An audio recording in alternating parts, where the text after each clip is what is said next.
something important arose from the ashes of his past fame. His youth facilities were thriving. The young people he mentored recognized him as a guy who had learned from his mistakes rather than as a celebrity. During one lesson, a child asked him if he would ever stop loving Yandy. Mendeecees smiled and gave a slow shake of his head. "Love doesn't turn off," he added, "it only learns new survival techniques." Around the same time, Yandy took her children on a winter vacation to New York. They laughed till their hands became numb, went skating, and drank cocoa in the chill.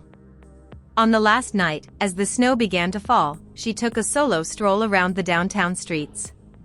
The cold hurt her cheeks, but it was cleansing. She stopped in front of a famous building where she and Mendeecees had previously shot their debut season. The windows let in warm light. There, for a moment, she saw glimpses of her younger self, smiling with love and unsure of what was ahead. She said a quick prayer for lasting peace rather than for him. When Mendeecees was alone in his Atlanta studio, his phone chimed. The photo of the kids laughing in the snow was taken by their son, Yandy. Nothing else, just that. He smiled slightly as he stared at it for a long time. "They didn't send it, but they looked happy," he wrote. Rather, he silently stored the photo in his favorites. The months passed, and the peaceful grace of life returned with the arrival of spring. Yandy's documentary was released. The one she spent nearly a year working on. Heartache had nothing to do with it. Reconstruction was included. In the final scene, she said, "Healing isn't about forgetting the past. It's about remembering it without living there, while standing in front of a mirror." Online viewers said it was the most influential moment of her career, and the audience exploded in applause. Mendeecees unexpectedly attended the VIP premiere and took a seat in the back row. When her final sentence was played, he bowed his head and clapped softly. Even though he had left before she could see him, she knew he had been there. Later that night, she found a single white rose on the seat of her car and a note that said, "You turned the pain into something beautiful. Proud of you." No signature, but she didn't need one. She placed the note in her handbag and drove off in silence. She had sparkling eyes. In the years that followed, each worked for their objectives. There were no public reunions, forced apologies, or unexpected photos. Instead, people were living separate lives with the quiet dignity that comes with weathering the storm. But every now and then, fate would do what coincidence did when they happened to run into one other at a school function, a charity gala, or a quiet cafe. Each time they smiled politely, nodded briefly, or said something like, "I see you and I'm glad you're okay." It seemed like the right kind of closure, one that respects what happened and doesn't reopen scars. On a beautiful spring evening, Yandy had one of her final interviews of the year. When asked if she still believed in love, she smiled subtly. "Of course," she answered. Somewhere in the city, Mendeecees was watching the video on his phone. "Love doesn't fail. People do, but if you learn from it, it still wins," he murmured, his lips curving into a small smile. "It still prevails." The last traces of their story then quietly disappeared into Atlanta's long memories. A tale of two individuals who lost each other in the chaos, found themselves again in solitude, and left behind a love story that would live on in the world forever, no longer a headline, no longer a heartache. Over time, Atlanta had changed. The city has become more ostentatious, boisterous, and crowded with newcomers competing for the same attention that once followed Yandy and Mendeecees everywhere. But every now and then, a throwback video, an old interview, or a joke from a reunion program would be mentioned, and the comments would burst with nostalgia once more. They were sincere. They taught us about love and grief. They were the focal point of the moment. Yandy has produced something timeless. Beyond her wildest expectations, her foundation had grown to cities she had never even visited before. For everyone who had been broken, not just women, she became the public face of reconstruction. Magazines continued to refer to her as Grace despite the criticism. She lived her life as though she had made peace with every ghost. As her kids grew older and thrived, their laughter continued to be her favorite sound. Every now and then, they asked her one about her past and what had happened between her and their father. And she always responded with kindness. We both needed to learn. Mendeecees had chosen his own quiet path. He had lost interest in being famous. Peace did. His community center had expanded to other locations across the state, and his talks had become frank and unadorned. Instead of speaking as someone seeking redemption, he spoke as a guy who has found it. That was acknowledged.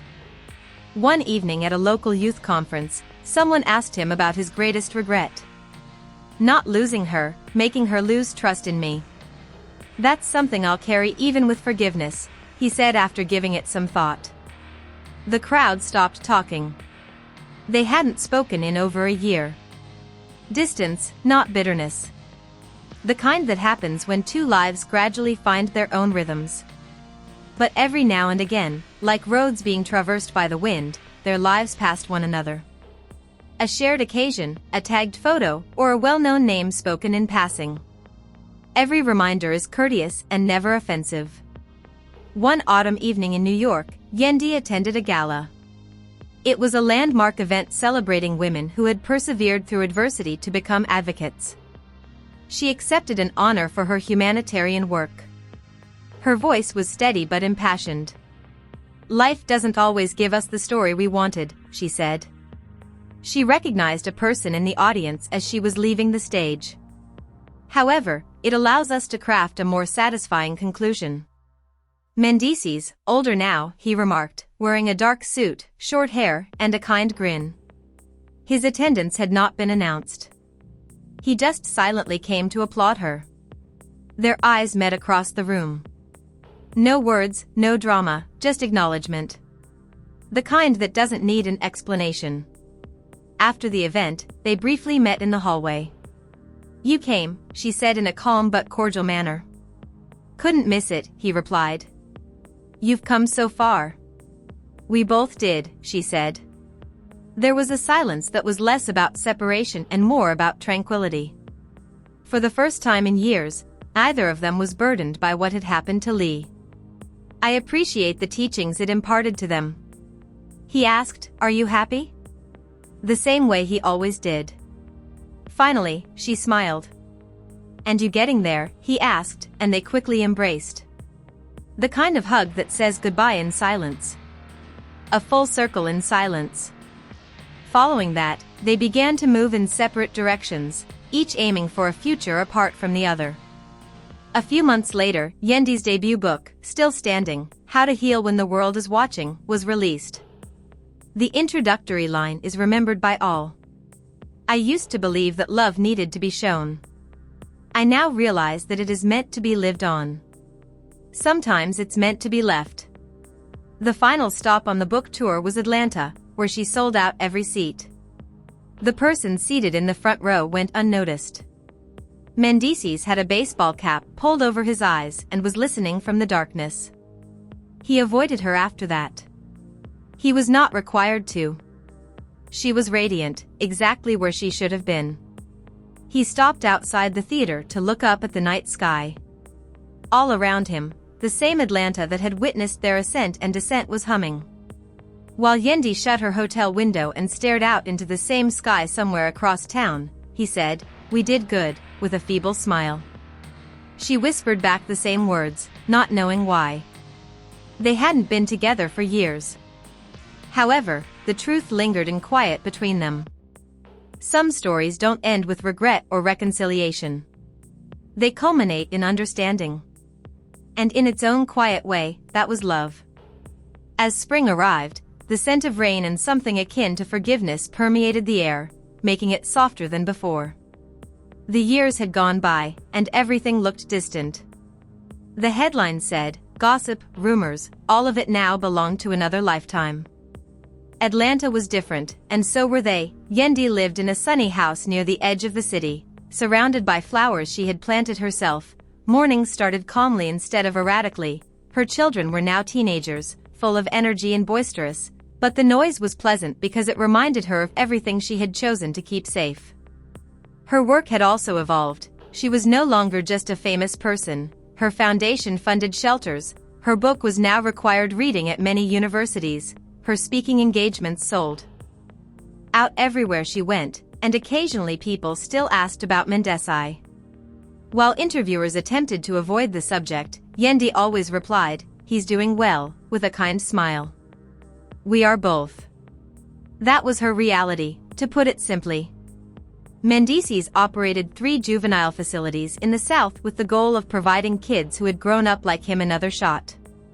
Even though his days were long and peaceful, he occasionally found himself thinking about her, not the heartache, but the warmth and laughter that used to permeate to their house. His presence had grown more profound, but his hair had turned gray. The man who used to flourish in the noise now exuded quiet discipline. He didn't miss the suffering when a reporter came to his office one morning to record a feature on his community service. Rather, he missed the silence that ensued. "You can't hide from what made you. I used to think our story ruined me, but it built me," he added, grinning slightly when they asked him off camera if he ever regretted how public his past had been. "I only needed some time to figure out how," he continued. While Yandy was preparing for a new project, a mentorship program for young girls, in a different part of the city, one of her helpers revealed that Mendeecees had donated. After a little delay, she nodded. "Tell him thank you."